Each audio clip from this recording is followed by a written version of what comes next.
you have a safety issue, both short term if your brakes are not as responsive as they should be, and longer term if they start breaking parts down internally, which can be really expensive to repair. So brake flush is something that really you can do with minimal tools and really not that much time. You can get it done in less than an hour. If you're quick and you're familiar with it, you can get it done in less than half an hour, but it really isn't that hard. Now, one real quick thing, brake fluid is caustic, so I'll mention it a couple of times when we're out working on the car. Don't get it on your paint. Try to keep it off your hands. Wear gloves. It's something you don't really want to mess with. If you do get it on you, don't panic. Just go wash it off. It's not something you want on your skin for very long. So be careful as you do this. So let's get out to the car, get started. It's just less to flush through. So, and then the other thing you really want to avoid is brake fluid is highly corrosive.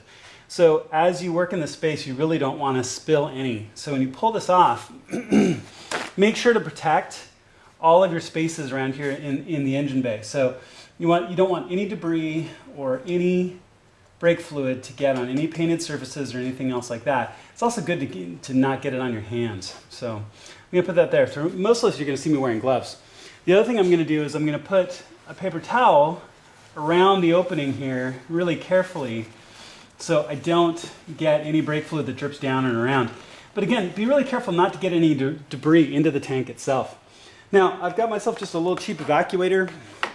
So I'm just going to take the evacuator, and this is my catch can that I'm going to use when I bleed the rest of the brakes. So I'm just going to take this, I'm going to stick this into the reservoir and suck out all of the, any of the fluid that I can get out. Should be really straightforward. It's a little cheap evacuator that I got for like 15 bucks. It can be used for a bunch of different things, but I'm going to use it for brake fluid flushes and the like. So I'm going to pull out the filter because there's a little screen filter right here. I'm going to get some gloves on. I'm going to pull that little screen out so I can get the hose all the way down to the bottom of the reservoir. Then I'm going to stick it in there and pump it all out into my catch can.